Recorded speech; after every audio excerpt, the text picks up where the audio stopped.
नमस्कार दोस्तों, आज हम स्वर योग के बारे में बात करेंगे। स्वर योग एक प्राचीन भारतीय विद्या है जो हमें अपनी सांसों को नियंत्रित करना सिखाती है। यह एक शक्तिशाली साधन है जो हमारे मन और शरीर और आत्मा को स्वस्थ और संतुलन रखने में मदद करता है। ये हमारा पहला सेशन है स्वर योग के बारे में, जिसको हम बेसिक इंट्रोडक्शन कह सकते हैं। आगे आने वाले सेशंस में और हम गहराई से स्वर योग के बारे में चर्चा करेंगे। तो स्वर योग में सबसे पहली चीज है स्वर। स्वर क्या है, इसको हम जानते हैं। जब हम स्वर की बात करते हैं तो हम जो डेली जो सांस लेते हैं उसके बारे में बात नहीं कर रहे। सांस तो हम लेते ही रहते हैं, हम बात कर रहे हैं उससे कई आगे की, क्योंकि सांस जो है हमारी वो नाक से निकलती रहती है और हम लेते रहते हैं। पर हम बात कर रहे हैं अब प्राण वायु की, लाइफ फोर्स की, जो हमारी पूरी शरीर में अंदर चलती है, जो हमारे मन को, मस्तिष्क को और हमारे अंदरूनी अंगों को कंट्रोल करती है। प्राण वायु, प्राण वह ऊर्जा है जिससे हम जीवित हैं। हमारी हर चीज प्राण वायु कंट्रोल करती है, यहाँ तक कि हमारे विचार भी प्राण वायु द्वारा कंट्रोल होते हैं। अगर हम इस चीज को समझ सकते हैं तो हमारे अंदरूनी शरीर को बहुत बेहतर तरीके से हम समझ सकते हैं। सांस जो है हमारे जीवन का मुख्य आधार है। इससे ज्यादा महत्वपूर्ण हमारे जीवन में कुछ भी नहीं है सांस से ज्यादा, क्योंकि सांस ही एक ऐसी चीज है जो हमारे लिए सबसे अनमोल है। उससे ज्यादा अनमोल हमारे लिए कुछ भी नहीं। इसके बिना हम 3 मिनट से ज्यादा जीवित भी नहीं रह सकते।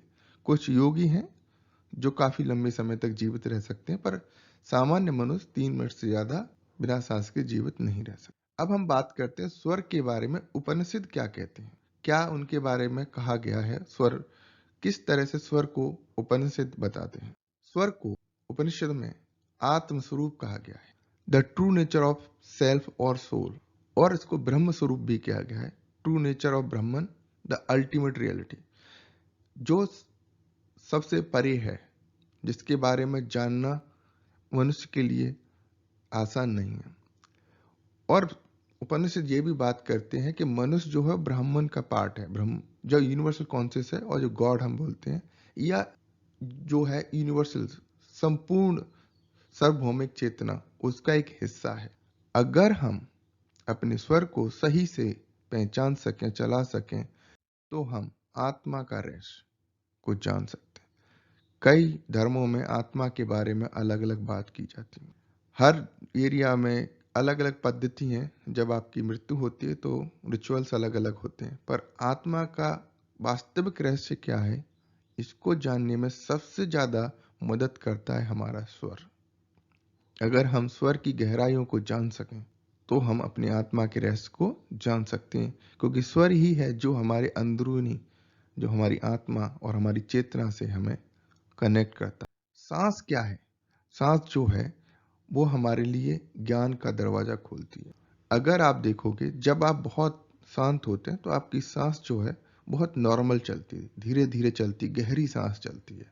तो आप जान सकते हो कि सांस को या स्वर को हमने अच्छी तरह से कंट्रोल कर लिया या अपने अनुसार चलाना शुरू किया तो हमारे लिए किस किस तरह की नॉलेज हमें मिल सकती है। हर सांस का एक गहरा अर्थ है। वास्तव हम नहीं जानते उसका अर्थ क्या है, पर आप देखोगे कि आपकी दिनचर्या में आपकी सांस कभी तेज होती है, कभी धीरी होती है, कभी मध्यम होती है। उसका एक कोई ना कोई मीनिंग है, उसका अर्थ है, एक कोडेड संदेश है, जिसे हम बोल सकते हैं कि यूनिवर्स हमें कोई संदेश भेज रहा है हमारी सांसों के लिए। वो हमारे लिए ही है, क्योंकि सांसों का प्रभाव हर व्यक्ति का अलग होता है। और जो स्वर है हमारा, वो हमें एक मार्ग दिखाता है। अगर स्वर को सही से समझ लिया तो हमें मोक्ष की भी प्राप्ति हो सकती है। ये उपनिषद और स्वर विज्ञान में इस चीज का वर्णन किया गया। अब हम देखते हैं कि जो नॉर्मल सांस है और स्वर योग, इनमें क्या अंतर है, क्योंकि सांस जो है वही स्वर योग है। सामान्य सांस एक शारीरिक प्रक्रिया है, चाहे हम होश में हों या ना हो, जागृत अवस्था में हैं या सो रहे हों, किसी भी स्थिति में, चाहे हम सही हों चाहे बीमार हों, हम सांस लेते रहते हैं। ये शरीर की एक प्रक्रिया है। पर जब आप स्वर योग करोगे तो इस सांस को अपने अनुसार लेना शुरू करोगे। किस समय कौन सी सांस लेनी है, किस नाड़ी से सांस लेनी है और क्यों लेनी है, इसको आप आसानी से कंट्रोल कर सकते हो और अपने शरीर के अनुसार और अवस्था के अनुसार आप अपनी सांस को चला सकते हो। इसके बारे में और गहर से चर्चा हम आने वाले सेशंस में करेंगे। स्वरयोग के लाभ, यहाँ पे हम कुछ लाभों की बात करते हैं। बेशक देखा जाए तो स्वरयोग के लाभ असीमित हैं।